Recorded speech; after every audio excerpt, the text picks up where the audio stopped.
দেখো বন্ধুরা, আমাদের বাগান পরিষ্কার করছে সন্তোষ ভাই। প্রতি মাসের মতন ও এই মাসেও এসেছে এবং বাগানটা বেশ পরিষ্কার হয়। ও আসার পরে বাগান যেন হাসে। তারপরে দেখা যায় আবার সেই নোংরা হয়ে যায়, আগাছা গাছ, হ্যাঁ, নানা রকম পোকা মাকড় হ্যান ত্যান এসব থাকে। তো ওইগুলোকে সুন্দর করে পরিষ্কার করেছে। এগুলো তোমাদের দেখিয়ে রাখলাম। ও কাজ করতে করতে আমি আর ওপরে এখানে এক গাদা পেঁপে হয়েছে দেখতে পাচ্ছ, সেগুলোকে পাড়ার চেষ্টা করব। ও একটু ধরবে আমার মইটা, তাহলে কী হবে, আমি পেড়ে ফেলতে পারবো। আগেও তাই করে, ও এলে আমি এগুলো করি, কারণ আমার তো কেউ নেই হেল্পিংয়ে। সন্তোষ মুখটা দেখা একবার, গুড। দেখো বন্ধুরা, এই গাছটাকে আমরা কাটিয়ে ফেললাম কারণ এত বড় হয়ে যাচ্ছে হাইটে, মইও নেই আর অত উঁচুতে উঠে আমাদের পক্ষে তোলা মুশকিল। সেই জন্যে গাছটাকে, পেঁপে গাছটাকে তো কেটে ফেললাম। এবার ছোট কিছু গাছ আছে, তারা যখন বড় হবে দেখা যাবে। এর আর এখানে এটা রাখলে বিপদ হচ্ছে, আমাদের পক্ষে মেনটেন করা প্রবলেম হচ্ছে। ক্রমাগত উঠে যাচ্ছে, 3 তলা বাড়ির সমান, ওখানে আমরা হাতও পাবো না। অতএব কেটে দেওয়াই ভালো, দরকার নেই আমাদের পেঁপে খাওয়ার। তো এই হচ্ছে ধ্বংসাবশেষ। সন্তোষ কাটছে কাটারি দিয়ে, খুব একটা যে শক্ত সমর্থ তা নয়, কিন্তু বিদায় দিলাম। তোমরা মাঝে মাঝে প্রশ্ন করো পেঁপে হচ্ছে। গুড মর্নিং ফ্যামিলি, একদম কিচেনে সোজা চলে এসেছি, এসে রান্না বসিয়ে দিয়েছি। এটা একটা তোমাদের বারবার বলি না যে আমার ভীষণ একটা টেনশনের জায়গা, যে এই রান্নাটা হয়ে গেলে বা সারা বাড়ি পরিষ্কার করি, সবকিছু করি, সেটা মনটা মানে আনন্দ করে করে করি। কিন্তু এই রান্নাঘরে বসে থাকা না আমার একদম মানে বিরক্তিকর লাগে। আর দাদা যেটা হাতের কাজ তোমাদের বলছিলাম না, যে দাদা একটা করছে, সেটা মোটামুটি হয়ে গেছে। আর 2 কোট রং দিলেই মোটামুটি হয়ে যাবে। রান্নাঘরটা একটু ঠিকঠাক করে অ্যারেঞ্জ করে তোমাদের সঙ্গে সেটাও একবার শেয়ার করার খুব ইচ্ছে আছে। নানান রকম পরিস্থিতিতে বন্ধুরা হয়ে উঠছে না। আর একটাও জিনিস হচ্ছে, আমাদের তো দেখলে পেঁপে গাছ কেটে দিয়েছে, অত ফলন্ত গাছ, কিন্তু কি 4 তলার উপর, মানে অনেকটা উঁচু। তা অত ফলন্ত গাছ কেটে দিয়েছে, একটু তো মনটা খারাপ লাগছে। তারপরে হচ্ছে অনেকটা উঁচু হয়ে গেছে, তো দাদার পক্ষে আর মানে সম্ভবই নয় যে ওই অত উঁচুতে উঠে আর পেঁপে পাড়া। যাই হোক, এইটা একটু যখনই ওই জায়গাটা দেখছি মনটা একটু খারাপ লাগছে। তবে পাশে দুটো উঠছে, সেগুলো তো হবেই। আর রান্না, welcome back to my channel lifestyle with টিঙ্কুর তরফ থেকে তোমাদের সবাইকে স্বাগত জানাই। রান্না আরম্ভ হয়ে গেছে। আজকে সানডে, আজকে কিচ্ছু রান্না সেই রকম নেই। এই একটুখানি করলা, বেগুন আর পেঁয়াজ, কাঁচা লঙ্কা এইসব দিয়ে একটু ভেজে রেখেছি। এটা হচ্ছে সামনের পাত গেল। আর এই চিকেন তো হচ্ছেই, তবে দাদা সবসময় চিকেন খেতে চায় না, তা যাই হোক আজকে এনেছে, হচ্ছে। আর একদম চিকেনের লাল ঝোল। তবে আমি বলছিলাম একটুখানি হলুদ পোলাও করবো আজকে। হ্যাঁ, তা দাদা খুব একটা না এইসব খেতে চায় না, তবু কেমন বলো তো, শীতকালে একটু তবু দাদা ভালোবাসে, কিন্তু একদম খেতে চায় না। মনে হয় বলে যে না বাবা, সাদা ভাত করো, তাতে শান্তি করে খাবো। আমি আবার একটু হলুদ পোলাও, ফ্রাইড রাইস এগুলো খেতে খুব ভালোবাসি। হ্যাঁ ঠিক আছে। আর গরমটাও তো কি প্রচন্ড, আর পারা যাচ্ছে না গো এই গরম নিয়ে। পেঁপে তো অনেক হয়েছে, তবে অনেককে দিয়েছি জানো তো, যাদের চিনি তাদের সবাইকে খাইয়েছি। গাছের পেঁপে অনেক হয়েছিল, তা সেই গাছের পেঁপেগুলোকে আমিও আজকে একটুখানি সেদ্ধ করে নিলাম। নিয়ে দেখো, এই খোলাগুলো ফেলবো কেন বলো, খুব উপকারী জিনিস, গাছেই দিয়ে দেবো খোলাগুলো। সেই জন্যে এসেছি যখন, আমার গাছগুলো একটু তোমাদের দেখিয়ে দেবো। এই দেখো আমার সেই শখের মানি প্ল্যান্ট, এই যে শখের মানি প্ল্যান্ট, একটুখানি পেঁপের দিয়ে, এগুলো ভীষণ, মানুষ খাওয়াটাও যতটা উপকারী, গাছের জন্যও ভীষণ উপকারী। এই লেবু গাছটা বন্ধুরা তোমাদের দেখিয়েছিলাম না, কিনে এনেই দেখিয়েছিলাম। দেখো কতগুলো লেবু, এই দেখো এইগুলো দেখেছো সব, এই যে সব লেবু ধরেছে। এইখানে বেশ একটা বড় লেবু, হ্যাঁ এই যে দেখো ভালো লাগে এইগুলো না, অ্যাকচুয়ালি খাওয়ার জন্যে যতটা নয়, হ্যাঁ এইগুলো কি বলতো সাজাবার জন্য বেশি ভালো লাগে। তা এই দেখো এইখানেও একটুখানি ওই পেঁপে কেটেছি, পেঁপের খোসাগুলো এই করি জানো, সারাটা দিন আমার এই সব কাজ, এই এত বড় বাড়িটাকে মেনটেন করা, এই কোথায় গাছপালা, যদিও দাদার কথা বলছি না, আর গাছ নিয়ে জানো সে তো সারাদিনই থাকে, ওটা আর বলছি না। তা দেখো এই যে পেঁপে গাছটা যেখানটা ছিল তোমাদের একটু দেখাই, আমিও দেখি তোমাদের সঙ্গে সঙ্গে। এই যে দেখেছো, এই যে পেঁপে গাছটা একদম কেটে দিয়েছে। আর দেখো আর একটাও জিনিস তোমাদের দেখা, এই যে পাশে কিন্তু একটা পেঁপে গাছ উঠছে, দেখেছো? তা এইটা আবার বড় হোক, এই এত বড় গাছটাকে নিয়ে তো সমস্যা, পেঁপে খেতে গিয়ে তারপরে বুড়ো বয়সে কোমর টোমর ভেঙে পড়লে তখন কি হবে বলো। তা ওই আর কি বাগানে এলাম, আর আমারও এই বাগানটা পরিষ্কার হয়েছে তো ভীষণ ভালো লাগে আসতে। ওই দেখো আমার পুষি বসে আছে, দেখো ও বসে আছে কেমন, ভীষণ ভালো, ওই পালিয়ে যাচ্ছে। একটু তোমাদেরও দেখিয়ে দিলাম, চলো আবার ঘরে যাই, এবার চা করতে হবে, যে এখনো চা খাওয়ানো হয়নি, রান্না বান্না সব কমপ্লিট, ঘুরে ঘুরে বেড়াচ্ছি বাগানে, বুঝেছো বন্ধুরা। রান্না বান্না তো হয়ে গেল, এবার চা নিয়ে বসেছি, যদিও আমার অনেকক্ষণ অনেকক্ষণ না, এই চাটা খাওয়া শেষ হলো। আজকে বাগানে তো দাদা দেখালো যে লোক লাগিয়েছে বাগানটা পরিষ্কার করার জন্য, প্রত্যেক মাসেই দুবার করে বাগান পরিষ্কার আমাদের হয়, তবু এত আবর্জনা না, এত আগাছা যে বলার মতো না, ভালো গাছ কিছু হয় না, তারা মরে যায়, আর আগাছার বারবার অন্ত একটা কি ওষুধ পাওয়া যায়, আমি দেখেছি ভিডিও, নানান রকম ভিডিওতে দেখেছি, সেই ওষুধগুলো নাকি ছড়িয়ে দিলে জলে গুলে তাহলে ওই আগাছাগুলো আর জন্মায় না, ঘাস আগাছা, কিন্তু সেগুলো শরীরের পক্ষে খুব হার্মফুল, মানে মুখ টুক বেঁধে টেঁধে এইসব কি করতে হয় বাবা, নিঃশ্বাসে যদি একবার ওই গন্ধটা যায় না তাহলে প্রচণ্ড শরীর খারাপ হয়।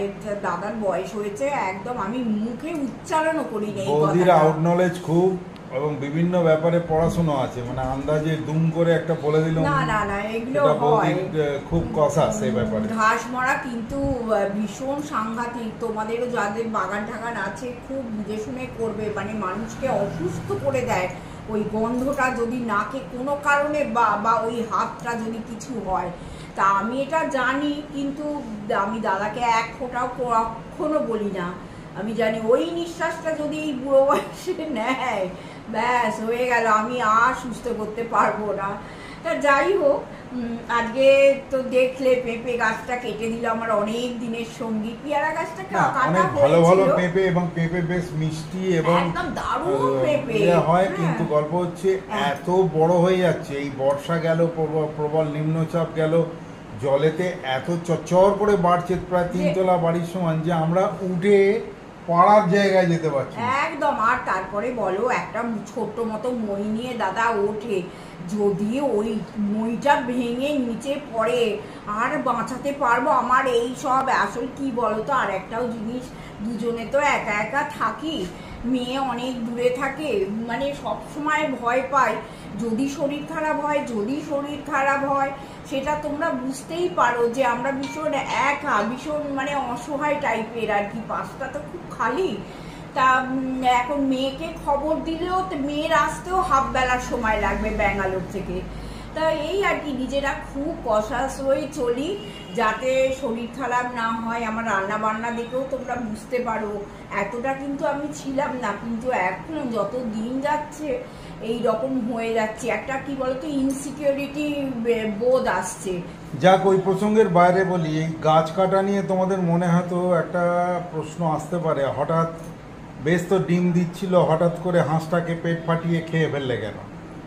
তো এটার মেন উদ্যোগটা নিশ্চয়ই প্রথম অঙ্কে বলেছিলাম, সেটা হচ্ছে আমাদের বয়স বাড়ছে, আর ওর লম্বায় এত উচ্চতা বাড়ছে যে মই, লগা বা লাঠি কোনোভাবেই ওটা শেষ পর্যন্ত রিচ করা যাবে না, বাড়ির সমান হয়ে যাচ্ছে, জানো সম্ভবই নয়। তো সেই ক্ষেত্রে ওই লোভে পাপ আর পাপে মৃত্যু, তার থেকে গাছটা ছেড়ে দাও, আমি খাবো না, আমার নেই, আমি খাবো না। এতকাল তো ছিল না, আমরা খেতাম না।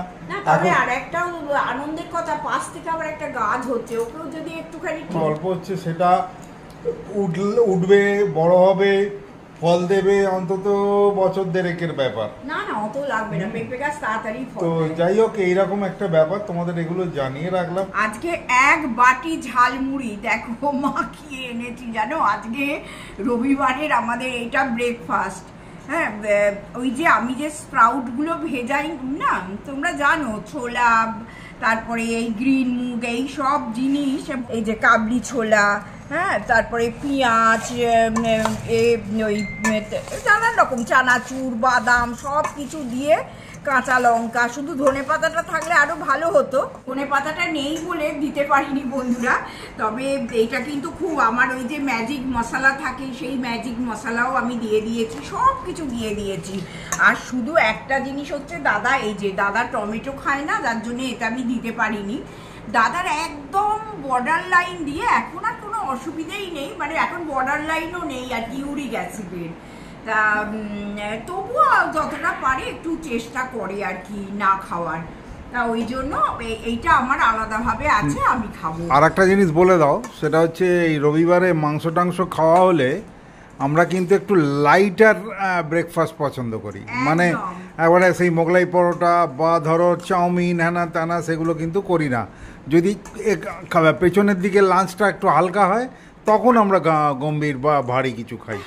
আর না আর একটাও ব্যাপার আছে, দাদার এই ব্রেকফাস্টটা মোটেই ভারী কিছু করতে চায় না, কেন এটা আমি জানি না, বরঞ্চ বলে যে রাত্রিবেলা ডিনারটা খাবো। আমার আবার একটু অসুবিধা হয়, কি বলতো, আমি বলি ডিনার যত হালকা পাতলা খাও ভালো থাকবে, তবুও এক দিন ছুটির দিন ব্রেকফাস্টটা একটুখানি মানে ভালো করে করা যেতেই পারে।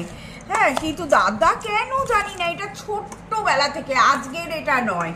তার মনে মনে ভাবছিলাম একটু পাঁপড় ভাজবো নাকি, আমি না আর তেলে ভাজা দেবো না, এই দিয়েই খাক। তা মাঝে মধ্যে তোমাদের আমি ব্রেকফাস্টটা দেখাই। আজকের এই ব্রেকফাস্ট দেখো, এক গামলি মুড়ি হয়ে গেছে, অনেক কিছু দিয়েছি তো, অ্যাকচুয়ালি মুড়িটা বেশি দিইনি গো, কিন্তু এই অনেকটা স্প্রাউট ছিল, সেই স্প্রাউটটাকে দিয়েছি, সব কিছু দিয়ে দিয়েছি, অনেকটা হয়ে গেছে।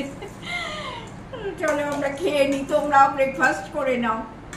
শুভ সন্ধ্যা বন্ধুরা, আবার তোমাদের কাছে একটু চলে এলাম, কারণ আমার ভিডিওটা শেষ করতে হবে, আর একটুখানি, আর বেশি সময় নেই, কারণ আমার ভিডিও তো আমি বেশিক্ষণ দিতে পারি না, জানো, খুব বেবি চ্যানেল, একটা সময় একটা ব্যাপার বাঁধা আছে নাকি, তার মধ্যেই আর কি দিতে হবে। তা সেই দিন তো তোমাদের দেখালাম যে এই স্টোর রুমটা পরিষ্কার করলাম, কিন্তু তোমাদের সেদিন বলছিলাম এই আলমারির মধ্যেটা আবার সাংঘাতিক ঘেটে গেছে, তা সেইটা একদম মানে আমার পরিষ্কার কিচ্ছু করা হচ্ছে না, যার জন্য কি হলো যে ভাবলাম যে না, আর বসে থেকে লাভ নেই, এই আলমারিটাও পরিষ্কার করে নিই, পরিষ্কার করে নিয়ে তারপরে ভিডিওটাও শেষ করে দেব। তা একটুখানি লাগি আলমারি শেষ করার জন্য। আর তোমাদের একদিন বলছিলাম না যে আমার এটা ঠাকুরের করা, তোমার বলি না তোলা থাকে, ঘেঁটে গেছে জানো তো, জন্মাষ্টমীতে সব কিছু করতে গিয়ে পুরো ঘেঁটে গেছে। এই দেখো, এটা সেই পুরী থেকে কিনে এনেছিলাম, কি সুন্দর দেখতে, এখনো ইউজ করা হয়নি এটা। আর তোমাদের বলছিলাম না, অনেকদিন আগে বলছিলাম যে স্টিলের কড়া, আমার খুব ভালো স্টিলের কড়া তোলা আছে, এই দেখো, তামার পাত দেয়া, কিন্তু ঘটনাচক্রে এইটাতে যদি আমি কখনো করিনি, যদি রান্না করি তাহলে মনে হয় পুড়ে যাবে। তোমরা যদি কেউ জানো আমাকে একটু লিখে দিয়ে জানিও তো বন্ধুরা, যে এই তামার পাত দেয়া নিচে আছে, তাতেও কি কড়াটা খুব পুড়ে যাবে এটা যদি আমি রান্না করি। একদম নতুন করা, ভয়তে করি না, কে মাজবে বলো। আর এখনকার দিনে হেল্পিং হ্যান্ডের অবস্থা তো জানো, কোনো রকমে তাদের কাজ ছাড়া। তা এইটা কিন্তু আমাকে অবশ্যই, তোমরা যদি কেউ জানো আমাকে অবশ্যই লিখে জানিও, এই পেছনে তামার পাত দেয়া থাকা সত্ত্বেও রান্না করলে কি এই কড়াটা খুব পুড়ে যাবে। এইটা এখন না, তেলের ড্রাম ফাম এটা ওটা সব একদম একাকার হয়ে আছে।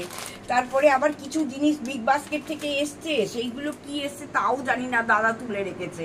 তা একটু নিজের মতো গুছিয়ে দিই, তোমাদের দেখাবো। তারপরে আবার মাসকাবাড়ির যে বাজার, তার তো একটা ফর্দ দরকার, কি আছে না আছে একটু না দেখলে না আর মনে থাকে না গো, বয়স হচ্ছে তো সব ভুলে যাই আজকাল। কিচ্ছু মনে থাকে না যে কি আছে না আছে। দেখে নিলাম বন্ধুরা কি কি আমার মাসকাবাড়ি আগের মাসের আছে আর আমার এ মাসে কি কি আনতে হবে সেগুলো আমি দেখে নিলাম, নিয়ে মোটামুটি দেখো এইভাবে এইখানটা গুছিয়ে নিলাম। হ্যাঁ, দেখেও নিলাম, গুছিয়েও নিলাম, সব কিছু গোছগাছ করে এইবার এই চিড়ে কিন্তু একে ফ্রিজে তুলতে হবে, না হলেই কিন্তু একটু টক টক মতো ভাব এসে যায় জানো তো। চিড়ে সবসময় ফ্রিজে রাখবে, চিড়ে খুব ফ্রেশ থাকে। আর দেখলাম একটুখানি মটরও পড়ে আছে, তাহলে একটু ঘুগনির জন্যে মটরে ভিজিয়ে দিই, তাহলে একদিনের আমাদের রাত্রিবেলা খাওয়াই হোক বা ব্রেকফাস্টই হোক হয়ে যাবে। তাই এই সব নিয়ে এখন রান্নাঘরে চললাম, দেখি আবার রান্নাঘরে কি দাদা খায় সেটা একটুখানি তো আর দেখাবো না, কারণ আমার আর ভিডিওতে কোনো সময় হবে না। বন্ধুরা আজকের মতো আমি ভিডিওটা শেষ করলাম, প্লিজ সঙ্গে থেকো, আর সাবস্ক্রাইব করতে ভুলো না, লাইক করো, কমেন্ট করো। হ্যাঁ, করলে আমাদের একটু ভালো লাগবে, যে আমি বুঝতে পারবো যে আমার বন্ধুরা আমার পাশে আছে। হ্যাঁ, আজকের মধ্যে টাটা বাই বাই, একদম গুড নাইট করে দিলাম। আচ্ছা, গুড নাইটের সঙ্গে সঙ্গে একটুখানি কনক্লুড করছি, আমি বৌদিকে মনে করাচ্ছি আজকের এই গানের আড্ডাতে যে কমেন্ট আমরা পেয়েছি বেশ কিছু বন্ধুদের, যে আবেগের ছোঁয়া আমাদের মনের মধ্যে রয়েছে এবং যে লেখাগুলো আমরা দেখেছি তাতে আমরা রিয়েলি আপ্লুত। শ্রীপর্ণা, সোমা, মুন, এরকম প্রত্যেকেই অনেকে অনেক কিছু লিখেছে, প্রগতি।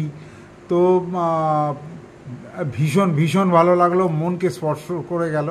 তো তোমাদের এই আন্তরিকতায় হয়তো এক বন্ধুর খুব শরীর খারাপ, সে জয়িতা পেটের কোনো প্রবলেম হয়েছে হয়তো, জয়িতার খুব শরীরটা খারাপ, ও লিখেছে বিছানায় শুয়ে শুয়ে দিদি তোমার ব্লগ দেখছি। তা ভগবানের কাছে কামনা করি জয়িতা তুমি খুব তাড়াতাড়ি সুস্থ হয়ে যাও, ভালো থেকো এবং আমাদের সঙ্গে থেকো। তোমাদের এই ভালোবাসা আমরা কতটা যোগ্য নয় সেটা ঈশ্বর বিচার করবেন। তবে হ্যাঁ, বৌদি মনের দিক থেকে খুব ভেঙে পড়েছে, আমি চেষ্টা করছি বুস্ট আপ করতে, যে সহনশীলতার নাম, ধৈর্যের নাম হয়তো সাফল্য। জানি না এই সাফল্য কবে আসবে, কখন আসবে। তোমরা আমাদের সঙ্গে ছিলে, আছে, থাকবে, এবং আমরা চাই আমাদের শেষ দিন পর্যন্ত তোমরা আমাদের পাশে থাকো। কি টাটা, গুড নাইট, সবাই ভালো থেকো।